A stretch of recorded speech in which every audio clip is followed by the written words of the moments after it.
Top lessons you wished you didn't learn the hard way. Opening a fabrication shop. Okay, fair enough.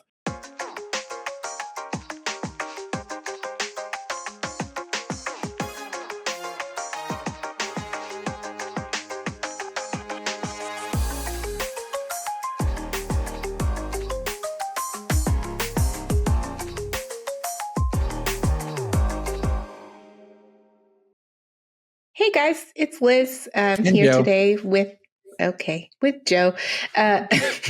We rehearsed this very well. We don't rehearse anything. We're shooting from the hip. Every time. Fake it till you make it, right? Anyway, today we are talking with a great friend of ours, but also just a sign wizard. We're talking to our friend Mike Stevens. He's one of the owners of Vital Sign Texas, located here in Austin and surrounding areas. And he really takes a deep dive into what it looks like to take that leap to start your own business.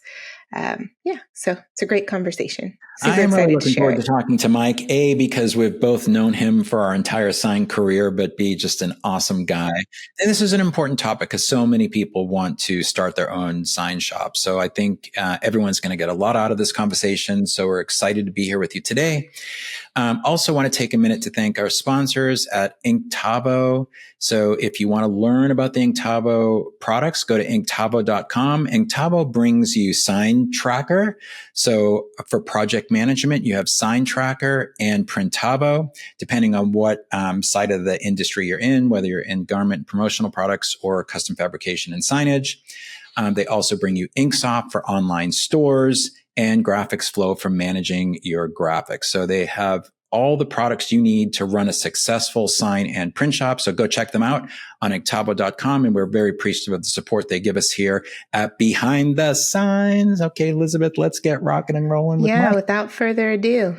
Hey, everyone. This is Joe. Welcome to today's episode of Behind the Signs. I am here with my favorite co-host. Or I'm her co-host. We're co-hosts, I guess, together. That's co-host. I think it's That's an co-host equal. means. Yeah. That's equal. Yeah. Okay. Yeah. Mm-hmm. Not like my sidekick. It's not a Batman and Robin thing. No. Nope. It's like a Batgirl and Batgirl thing. So anyway, I'm Liz. And today we're talking to one of my favorite sign guys. Absolutely.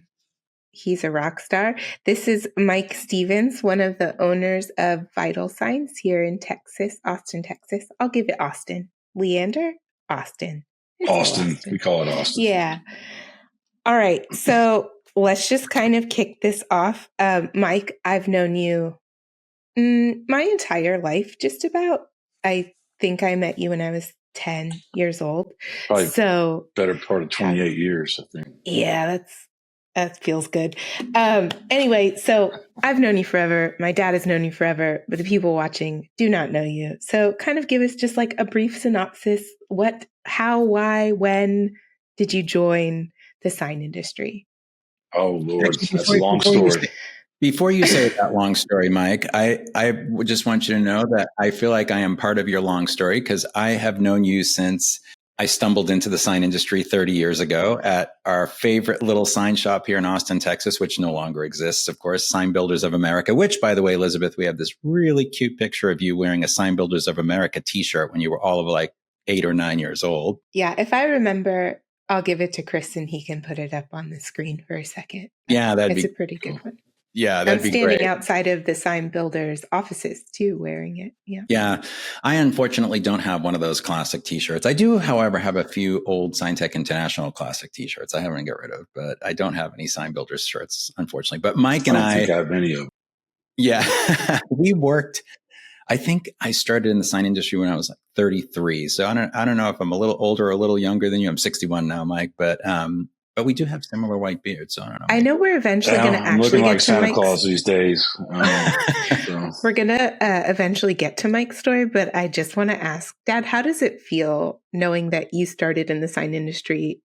Like I am older than you were now I am older than you were when you started in the sign industry. Now, does that make sense? Makes me feel I thought old. Yeah, no. I mean, I thought I was starting a really sexy career in advertising because the ad in the newspaper said, media sales. And I thought, oh, cool. And then I showed up and Mike, as you know, dumpy little metal building, Dan, of course, Dan running the show back in the day, our favorite sign shop foreman. But then you were there, and I think because you eventually, I think, moved into sales, and you can tell us that. But you were when you were at Sign Builders, you were doing fabricating or installing at first. I started in '95. I started on the night shift. I just happened to walk in. I was putting in applications in the warehouses there because I didn't want to be a waiter in a country club anymore, which is what I was before I was in the sign business. And I walked into Sign Builders, and Dan said, well, you can work Thursday and Friday, and I'll let you know Friday if you can come back Monday on the night shift sweeping floors. That sounds like Dan. So, that tracks. My journey started 30 years ago sweeping floors, a little over 30, but sweeping floors on the night shift in the sign shop. I didn't know anything.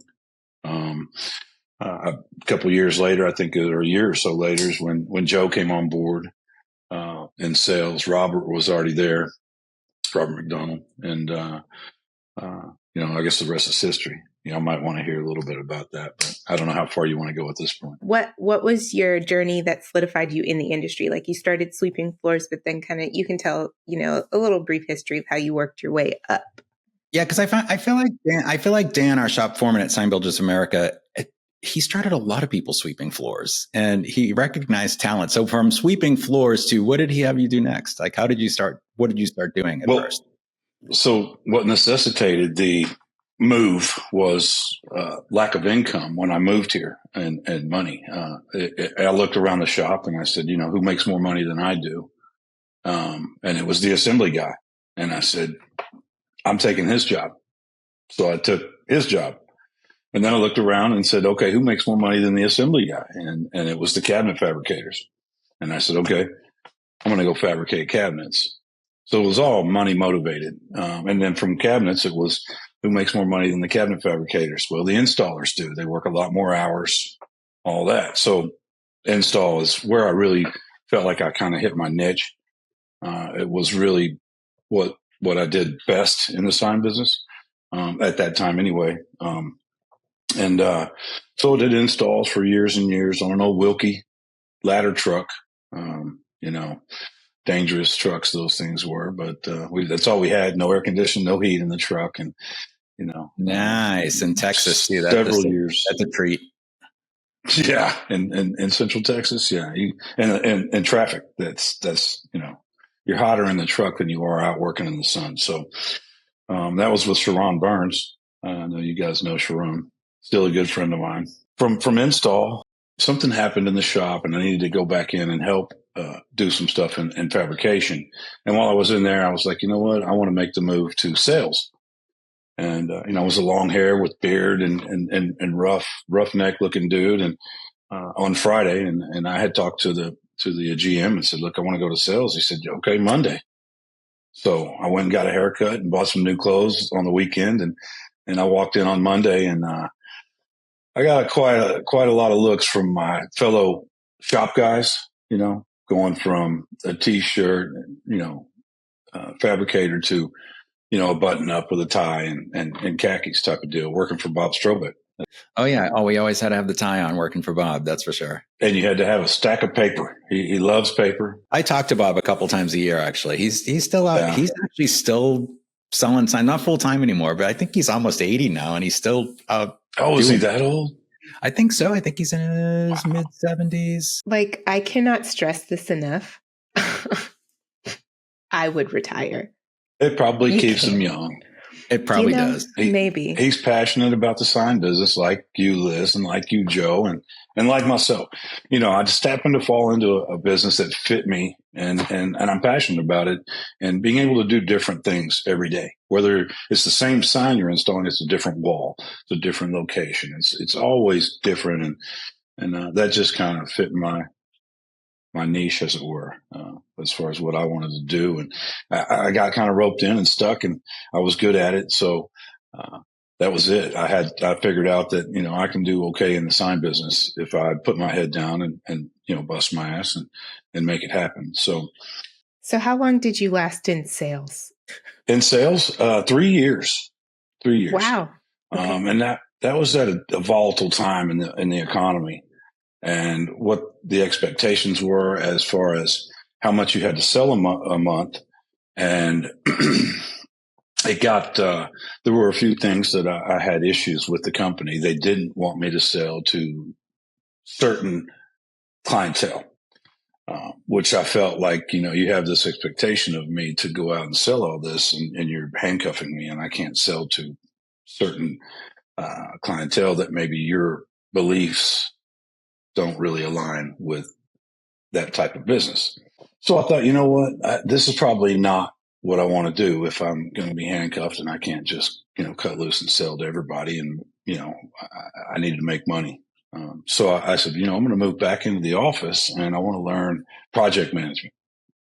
So I went into the office, still at Sign Builders, and went into project management and that type of deal. And then Dan left Sign Builders and where to did go Dan to SignTech. Yes, he did. He went to go work for Joe and Robert at SignTech. And, they said, well, you've been around long enough. You know the place, better than everybody else. So I guess you don't know what you're doing, but we're going to make you the shop foreman. So, started that move. And that was interesting. The company was already in serious decline at that point, and wasn't a whole lot that could be done. So Dan had said, hey, we got a big thing going over here at SignTech with Joe and Robert, and really cool vibe and cool people. And so that was it. I said, all right, well, I went over there and into project management. And, Liz was working in the office there, and I was just around the corner from your office and Joe's. So it so happened that we had a project in Alabama at that time. And we had hired a sub to do all this groundwork and get all this big mall done. And they were saying, yeah, we're working on it. And the customer calls and says, no, you guys haven't done anything. So Dan comes to me and says, hey, man, I need you on a flight tonight to Alabama. Tell us what's going on out there. I get there. I spend 2 weeks getting everything done and buttoned up for the mall to be able to open. Long days and long hours. And at that point is when they kind of went, well, we can build it here, we can ship it there, and then we can send Mike out to work with the install crews in whatever state or, city that we're doing the job in, and we have a level of control. What they're getting back, what SignTech was getting back, was what was going on the ground in Alabama or Cincinnati or UC Davis or all the states that I've worked in. They saw the value in sending somebody out there that's going to give them the right information, is going to work with the installers and make it happen like it's ours. We were doing some big projects around the country in those days, that's for sure. Also, I've done a lot. Those were the glory days. That was the glory days before the Wayfair case. Changed everything. When you could send your lead installer out to another state and not be on the hook for basically having location in that state. That's a whole other conversation, but that's where my accountant brain goes. I'm like, oh, that sounds beautiful. I would love that. What taught me a lot in doing that was, they would ship me off to these, Colorado Springs. We redid all the signage in the airport in Colorado Springs. And it taught me a lot of working with different crews. I had to be able to pull up, meet these guys for the first time. Here's the signs. Here's what we're going to do. We got a lift coming. I need you to grab that. You get your crane truck. Let's start getting this pole sign done, that type of deal. And it taught me how to really kind of organize an install, and a large install like that. And it taught me how to manage guys, crews. And that really was a lot that's helped me a lot in my career. Guys feel like I'll work right there with them. I'll get in the trenches. And that's how I got a lot of respect from those guys, and we're able to work with all these different crews from all parts of the country. So at that point, I guess is pretty much, SignTech was sold to FSG. I love hearing your story all connected. I mean, I knew you kind of had all those roles, over the years, especially from your SignTech days and Sign Builder days. But now I'm thinking, okay, this makes perfect sense why you have a successful sign shop right now. Because you have done pretty much everything. You've been everything from the sign shop janitor up to all of it. So you get it. I mean, you really understand the ins and outs of the business. That's for sure. Right. So I guess that was my next question, which leads us perfectly into it. You've done everything, but what was that tipping point? Like, what was the point that you were like, okay, I can do this. I can do it better. What was your differentiator? What made you say, I'm going to be an owner? Well, I guess after the Cowboy Stadium, doing all the letters on the roof of the stadium and all that, and being gone and being out of town and all that for so long and costing me a marriage type of deal. So I said, I want to stay in town. And that's when I was at FSG and things, Dan, my mentor, Dan, got sick and I wasn't real sure about the path the company was going to be going. And they couldn't tell me, here's the succession plan or here's where we're headed if the worst case were to happen with Dan, which did end up happening. But I had another sign company making me offers and courting me pretty hard at that point. And it was 5 minutes from my house. And I was like, you know what? I want to try something new. I want to go and be just an install manager at a sign company. And that went really well. But there were things that were done in that sign company that I didn't really agree with, or some of the way things were done. So I thought, you know what? I think I could do it better. I think I can start an install company. Travis, who's one of my business partners, I've known him since he was a little kid. Oh yeah, Dan was his stepdad, and he swept floors. We were talking. What's that? He swept floors at the sign shop like everybody else, Yeah. And everybody else that worked for Dan, that came up through Dan. Grab a broom. It's amazing that Vital Signs, Custom Sign Creations, Sign Tech, Studio Zoe, so many companies in the Austin area, sign companies, came from sign builders. I mean, we all started in that little shop, and several companies were spawned from guys leaving that shop and going, hey, I can do it. It is intense to think about the impact that Dan had on this industry. I mean, I think about it, of course, with my dad too, but Dan trained so many people in fabrication and installation that I work with every day. We should have a little side note here really fast, because people that are going to be watching this, like in California or wherever, they're going to say, who the hell is Dan that these three keep talking about? So I'll just say really fast, and we'll dedicate this episode to the memory of Dan Tessier, but he was a sign guy, shop foreman that just knew everything. I mean, this guy could work magic. You could pretty much draw something on a napkin and he would figure out how to make it into a really, really cool sign.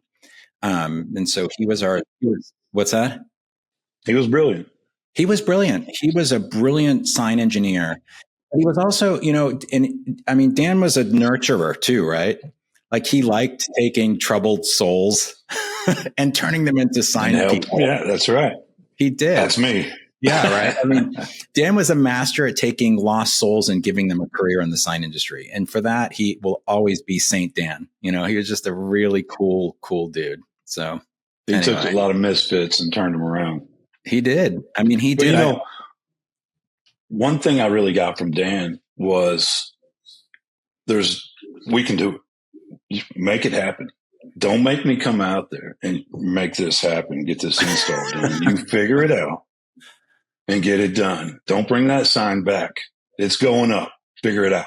Yeah. So that's what we got from Dan. We kind of got some people got the hard side of Dan and some people got coddled and treated differently, just how Dan was. But, I got the get it done. Don't bullshit me. Get it done. Because, look, I've been doing this long enough to know. He believed in you, man. That's why, Yeah. I mean, I've been doing this long enough to know that installers they'll throw signs on a trailer and they'll pull up to the job site. And if the wind's not just right, if the sun and the moon aren't lined up just right, they'll find an excuse not to install that sign. They got paid to go out there, load it, paid to go out there, paid to go back. Well, we get off at noon. We got a half day in. I've been around guys like that. I've seen a lot of installers like that. And that's that wasn't possible for us. We were like, Dan said, no. You get that sign done, you figure it out, you make it happen.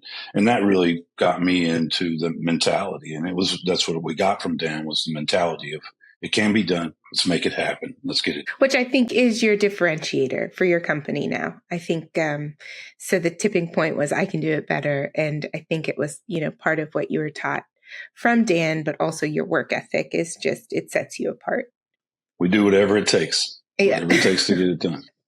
I mean, you've always had a can-do attitude. So here's the part of this, Mike, that we want to talk to you about, because, Elizabeth and I don't even know how this has happened, but, Elizabeth, Behind the Signs has gone over 13,000 followers today, which is nuts. I know. And don't even ask us how, Mike. It just happened, but we keep trying to put out helpful content. So maybe that's part of it. But, and here's the thing, most of the shops that are signing up Behind the Signs, they're small. And 90% of them are owners. So there's a lot of folks getting out there, and they're starting, sign shops, print shops, or whatever. And, if you read statistics on small business, what is it, like 80% of small businesses kind of tank in the first 5 years. And then I think it's like 80% of the 20% that survive tank in the second 5 years. So, and I think a lot of it has to do with the fact that, and we can talk about this, all of a sudden, and this is, in the sign, it seems like in the sign business too, because, well, depending on how you do it, I was going to say the barrier to entry is pretty low, but not if you buy a crane truck right out the chute. But if you are, if you're working 10 hours a day, you're working 8 hours a day, a couple hours overtime, you're installing, and then you have this idea in your head that you can do this better. And this is what I think a lot of people don't think about. I think you are an exception, obviously, because your business is successful, and you also you had almost every role in the industry, from floor sweeper, everything you just said. But most folks that start their own business, it's like, okay, my boss pissed me off on Wednesday, and Friday, I'm going to start my own business. And then they jump out and they go, oh, holy crap. Not only now do I have to work 8, 10, 12 hours a day installing signs, then I got to go home and I got to do quotes, and I got to do invoicing, and I got to do collections, and then I got to go to bed, and then I got to get up 4 hours later and do it all over again year after year. Like, how did you do that? How are you transitioning or handling the transition from being, a master craftsman to now a successful business person? How are you? Or the transition from being an employee to an owner? Yeah, exactly. Well, I guess for me, I had already done so many different parts of the business. So the knowledge of the business was there. I wasn't a businessman. That I've had to learn. I've had to learn, how to, deal with employees, how to let employees go, how to, deal with accounting, how to, because when we started the company, we had a crane truck, 2 guys in the crane truck, and I was the accountant, the office, the answering phones, sales, everything. And so, it was a big transition to go from working for somebody 10 hours a day to working 24 hours a day. And that's something that you have to be prepared for. You lose sleep at night. It's just part of the deal. Is there enough work in the shop? I've got to, keep enough work in that shop to pay the bills, to make sure these guys have money for their families. They become they've become your responsibility at that point. So your employees really become your responsibility, and making sure that they have the money, they have the hours.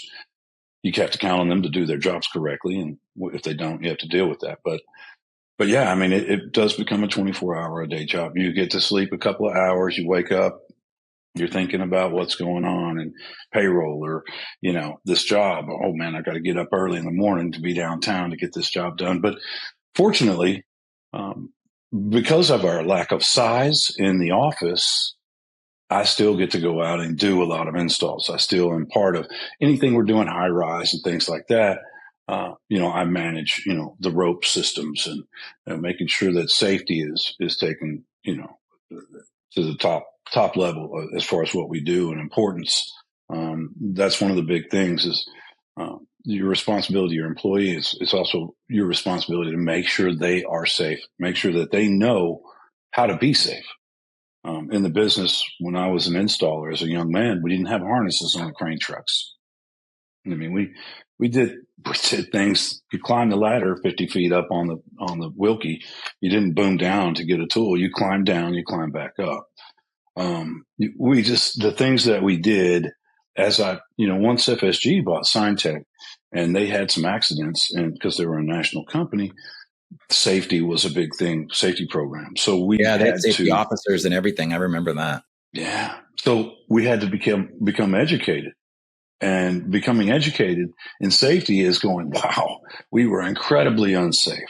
The things that we did, how we survived it, I'll never know, but we did survive, and you learn how dangerous those type of situations are. So when you become an owner, you become a project manager, or you become an install manager, you're able to, hey, safety first. An accident costs the whole company a lot of money. So let's be safe, go home with the same 10 toes, 10 fingers, and 2 eyes that you came to work with type of deal. So, again, it's a 24-hour a day job, 7 days a week, Yeah. It's funny. It's never far from your mind. It's not. And it's so funny that you say you really have to be more concerned about your employees and their families, right? And you have to know that you're going to be able to support them. Russell and I constantly say, we went from having to worry about the income of one family, ours, to the income of 7. And it's that is a level of pressure that no one really tells you about. That's probably the most pressure inducing part of owning a business that has employees. And understand too, Liz, that exactly what you just said is true, but that in the order of things, your paychecks last. Oh, especially, we were still a relatively newish company, a few years old during the pandemic. I mean, Mike, you know this. And it's okay, so at what point do we say, because we didn't do any layoffs, we didn't do any furloughs. We were very, very lucky in that regard, but we did have to plan for that. And we had to plan a hierarchy of who, obviously our paycheck would be cut first, and how long could that be cut before we have to let someone go? And if we get to that point, who do we let go first? And having to sit down and we have it written down. We have a hierarchy that we have already determined, if we come into this situation again, this is the hierarchy. First and foremost, Russell and I get our pay cut completely, just out. And then second would be, if that's not enough, who would have to go, and then who would go after that. And that's a horrible thing to write. No, somebody's fate down on a piece of paper. But at that point too, it's how long can I float the company out of my personal account? Right. If we can't make payroll, mm-hmm. I've got to make payroll. I'm not going to get paid. It's coming out of my account to pay payroll. Absolutely. And when Russell and I started this company, our agreement was, we're not going to let this dwindle our savings. If this is not profitable, we're going to fail and fail fast.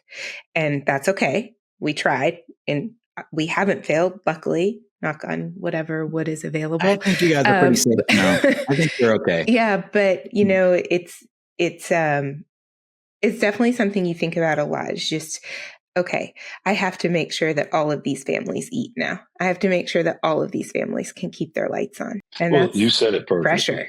It's a lot of pressure.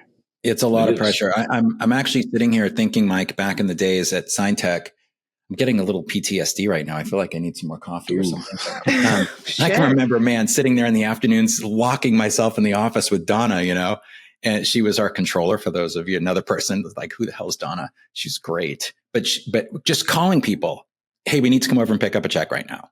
This is 30 days past because we got to make payroll. And I think those are the pressures, look at you. You knew every part of the business like the back of your hand, yet you still, took that leap. And I just, not that we ever want to discourage people from starting business. This is America. That's what we do. But just be really clear. If you're working at a sign shop and you feel a little bit disgruntled, you be really sure that you want to take that leap, and go all in if you're going to go all in. Yeah. You got to be all in doing whatever it takes. So that's a great switch into our next question, which is there something you wish someone told you before you made that leap? Well, hindsight being what it is, you go, oh, I wish somebody would have said this to me, but I'm kind of one to go out and make my own mistakes, and you might tell me Liz, something. You too, Liz. Don't deny it. You too. Oh, people did tell me, and I was like, no, I'll be fine. Yeah, I'll be fine. It'll be fine. Yeah. But, there are some good things about starting your own business and being in this position. It's good and bad. A lot of pressure, a lot of sleepless nights. But when, you do something really cool, or you put something up that no one else can do, and, you just get that feeling of satisfaction.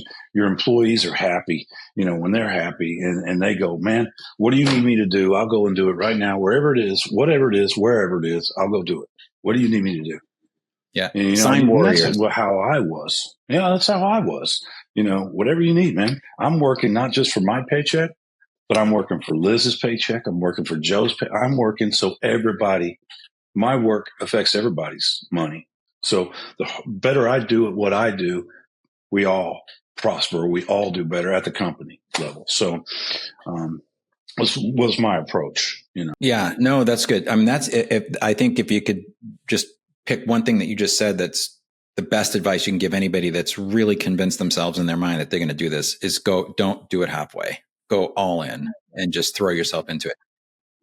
Yeah, exactly. Because it's a competitive industry, right? I mean, you have really got to differentiate yourself and be in love with what you do, love your clients, and just be all in, or it's not going to work.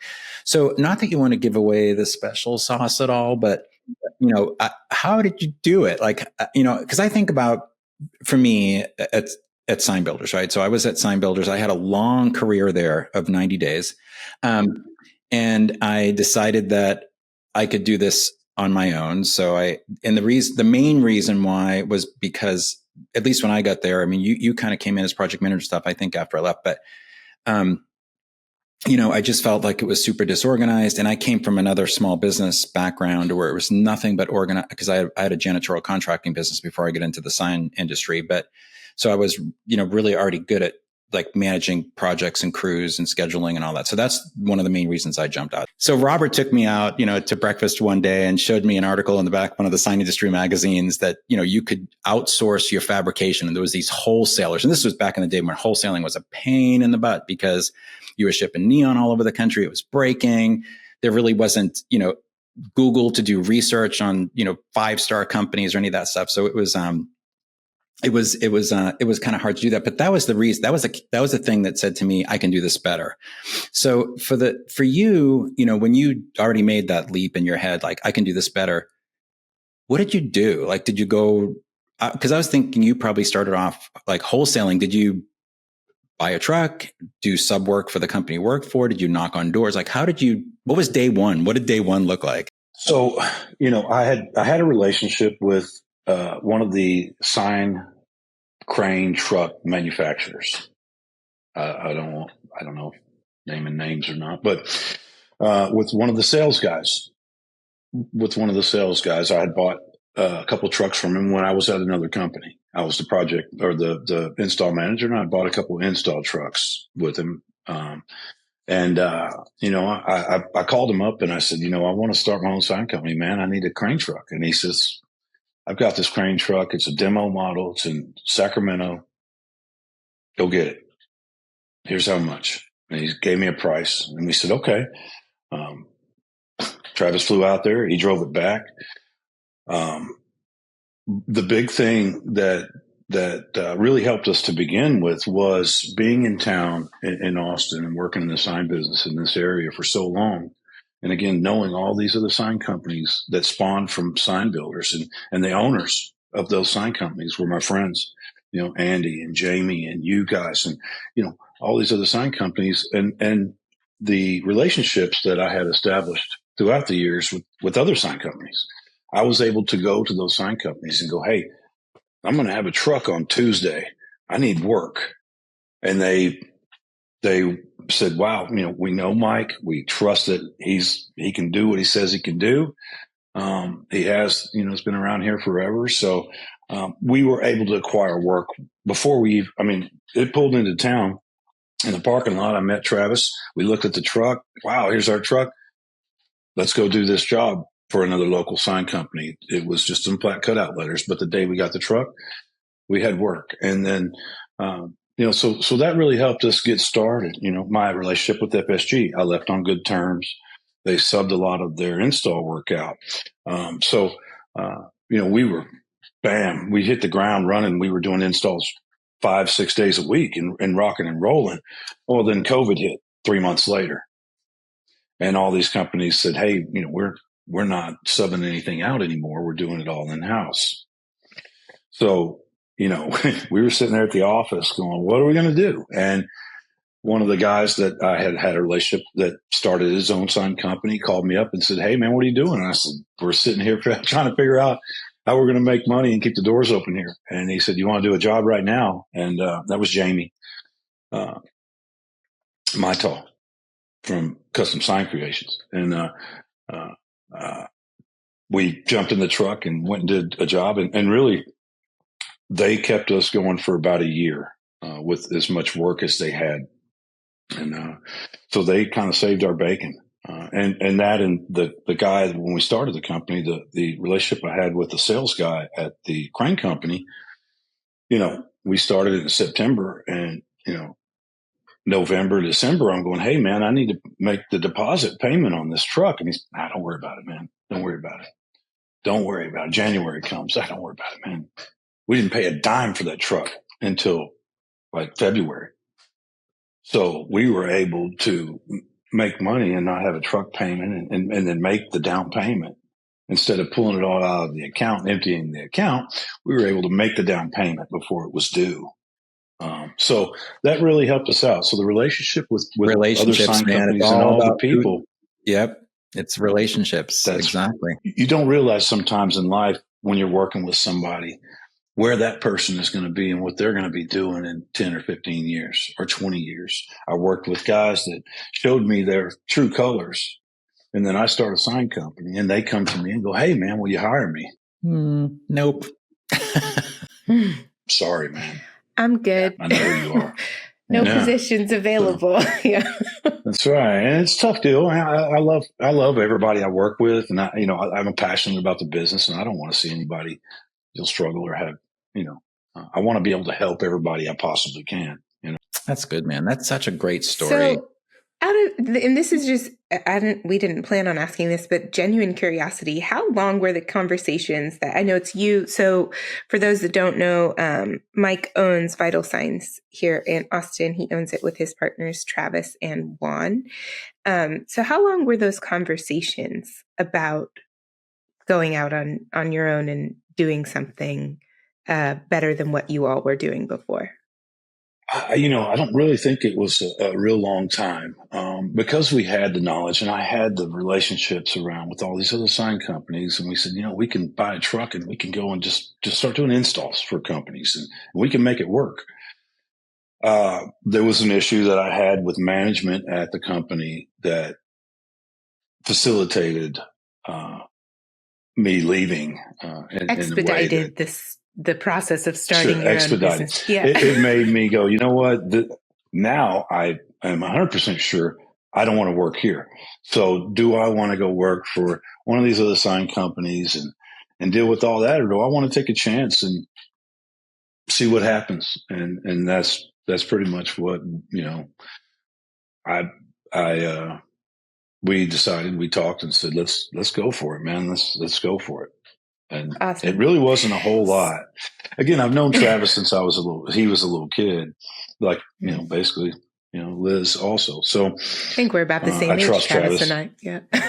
Yeah. And I know Travis, I know him well. We worked together for a long time and, I know what a steady person he is. So yeah, he is. He's just like a solid guy for sure. The most even keel person I've ever met. Like he is just steady Eddie. Yeah. You could not get a rise out of him, which is great in this industry. It's very, very rare. my business partners are 10 and 15 years younger than I am. So at some point, I'm going to be going, okay, I need to take a step back. I'm going to be faced with either you buy me out or, we sell the company or, I can work part-time or, whatever, remotely. I'm not going to want, I'm going to want to get out of town and get out in some land somewhere and retire at some point, hopefully in the next 10 years. So, I'm facing that, whereas they're still, they've got 25 years still. Yeah. Well, they're lucky to have you as a mentor, though. That's a really good thing for them, because it almost assures their success in a lot of ways. So it's awesome. I hope so. And, I was at a funeral a couple of weeks ago, and some of the things that were said about this guy, made me go, wow, I hope that people will say the same about me. And, you try to do that, you try to develop people and help people and, pass on the knowledge that you have. And Travis, again, he's so smart that he soaks it up.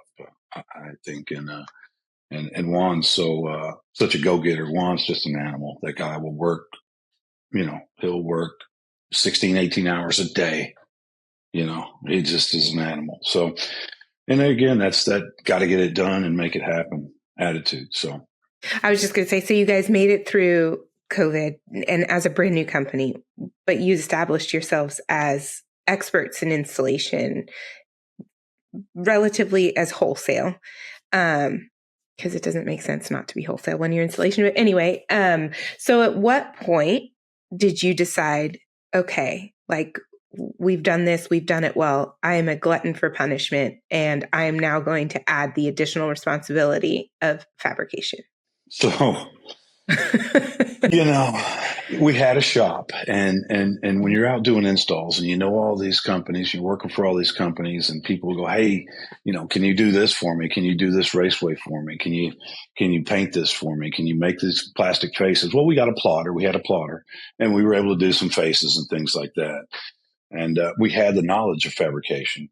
So it got to be where people were like, dude, can you do these raceways? And we're like, okay, yeah, we can do this raceway this one time, for this customer. And we did this raceway, and it was like, oh man, we need a couple more. Can you do this? And you're right. It is it's a slippery slope. And I definitely know there was at least one birdie in your ear saying, hey, are you ever gonna start fabricating? Would you want to quote this? Yeah. And that's what happened. People started asking for quotes, and it was like, yeah, we can do this. We can do that. We can do this. And then it was, okay, we need to get a router. We need to get a paint booth. We've got to get I-beams set up to build cabinets. We've got to buy welders. We've got to buy everything. We moved from the shop that we were in to a bigger shop, 5,500 square foot shop, plus a separated office. And, we didn't have anything in there. It was nothing. And again, relationships played a big part in helping us get it going. People, hey man, I've got this extra set of I-beams you can build cabinets on. It's just sitting over here. Come get them. And so, we got a lot of help, because of the people that we knew, people at FSG and Grant. So that really helped us out a lot is the relationships all the way through is one of those things you have to cultivate and grow. What were the hurdles like for someone who's maybe doing installations right now and thinks, well, I can do everything and just be a one-stop shop? Like what were the major hurdles outside of equipment? Because I think that's just the obvious hurdle, but employees, hands down, guys in the shop that know what they're doing, that you don't have to babysit, or you have to babysit them for weeks, months, whatever, and then they can do it, or you babysit them and they still can't do it. So that's the big part of it is really getting and finding and keeping good help. You've got to pay good help well, because if they're good help, somebody else will pay them well. So that becomes, more important than your paycheck. If you have to take a pay cut to get somebody in here that's going to better the company, you have to do that. And that's kind of part of the deal, as you well know. I could not agree more. I could not do what I do today without my team. I mean, I think we kind of did talk about some of this, but if you could, yeah, we did. I mean, it was just like, what would be your parting words of wisdom to a young buck wanting to jump out and get started? Which we kind of talked about. Both feet, deep end of the pool. Luckily for me, I had spent so much time doing all the different parts. So I already had the knowledge. Somebody who I've worked for companies where the owner didn't know the first thing about signs. Okay. He relied on everybody around him to be able to manage and do and tell him what to do, basically. But having the knowledge, if you want to start a sign company, start in the shop, start fabricating, start painting, start doing something in the shop and learn the business, learn the shop and learn the field. Those two things, if you don't have those two things, then it's a struggle because you're depending on somebody else to tell you what's going on in the shop and what's going on in the field. So I would say product knowledge, learn the sign business, learn installs, go out on installs, go see what those installers go through. They pull up and how they have to figure out what kind of wall it is and how much it weighs and how to attach signs and things like that. Those are the things that for me, I wasn't a great salesman when I got in the sales side of the business, but I knew the product. I could tell the customer, I need you to put 120 volt box, one circuit, dedicated circuit behind that wall. Your sign's going to be pushing 8 amps. It's going to be drawing 8 amps on that circuit. If we want to add something later, we've still got available amperage, or this is how it's going to be built. Or I was able to sell with the technical knowledge, not sales skill. So, well, that's great. That is great advice, actually. And on top of the jump in the deep end with both feet, jump in the deep end of the pool. Because if you think about it, what you just said, I mean, ultimately, as a business owner, you're going to be responsible for managing, right, and business development. And so without that knowledge, how do you build systems around directing people, and scheduling people for different parts of the project, or even quoting? Like, if you don't know what goes into a project, how do you quote projects? So that is really good advice, because even if you're the kind of person that jumps out and says, well, I'm going to just work part-time doing some of the technical work, but I'm focusing on systems, and you're not going to know what to build a system around or what to quote if you don't know it, if you don't know the processes. So that is actually great advice. Okay, now can I ask my favorite question? Hey, I'm not done. I think also even even if you plan on just doing installs, I think it's so important to know how signs are built and how they work, because you're going to have to solve these problems when you're out in the field. It's one of the reasons I love working, with you, Mike, is because I know that you know this inside and out. And if that sign fell apart in your hands, you could put it back together with your eyes closed. Like, I know that you know how to do every part of it. And Travis too, and Juan. I mean, you guys just know the ins and outs of signs. So even if you're just doing, even if you want to focus on being an installer, knowing how to build a sign is going to take you so much further. 100%. The knowledge of signage is you really need that to be able to see all the parts of it. The install experience that I accumulated working all over the place and on different projects at Cowboy Stadium, Kyle Field, doing all this big install stuff for FSG, that gave me the knowledge. When I went to another sign company before I started my own, it gave them more capability, high-rise buildings, things like that they didn't have the knowledge. So I was able to pass some of that knowledge on to them. They're able to continue on that where they weren't able to do that before. But when we hit the floor as an install company, it got to be, this is a troubled project, a really difficult project. You've got to repel or whatever it is. They were like, you got to call these guys. So that really was what helped us also was being able to do the jobs that a lot of other guys can't do. Mm-hmm. Yeah. Okay. Well, that leads me into my question, Liz. Can I now? Yeah, you can do it now. Go. All right. I just want to know He's been waiting the whole time. Because I know you've done a lot of crazy install. Like, what is the craziest install that, when it was done, you went, wow, how did we pull that off? It all kind of harkens back to the Cowboy Stadium. I went to Dan and I said, Dan, how are we going to get these signs up on that roof of that building, man? And he goes, you're going to get them up there. He said, you're going to go, you're going to do it. I got a crane. You're going to make it happen. And I think that, I was on the roof for 6 months, that building, I got paid salary. So everybody I was working with, we were working tons of overtime. I didn't see any additional money at that point. That wasn't why I was doing it. And I'm able to look back and go, I'm very fortunate that I've gotten to do some of the projects that I've gotten to do. And most sign installers, they put up channel letters, they put up pole signs. That's what they do every day. It's the same old stuff. Whereas I've been able to do some projects, US Bank Stadium. We did the signs for US Bank Stadium. It was the Vikings game was on Monday Night Football, I think. I saw the sign. Oh, there's my sign. Seeing my signs on TV is a gratification that I still get. Yeah, those are world-class projects right there. So they are. I mean, the craziest thing I think I've probably done, I've done some rappel jobs where we had to install big raceways and, we have a crane fly them up to you and you rappel down to them and attach them to the wall. Those are things that are, for me, kind of fun. I used to do a lot of rock climbing and things. So I don't really have a fear of heights, a respect, but not a fear. I've told this to Travis and I will tell you, but so the world knows, I would never, ever rappel off a building to install a sign. Like there's not enough money in the world.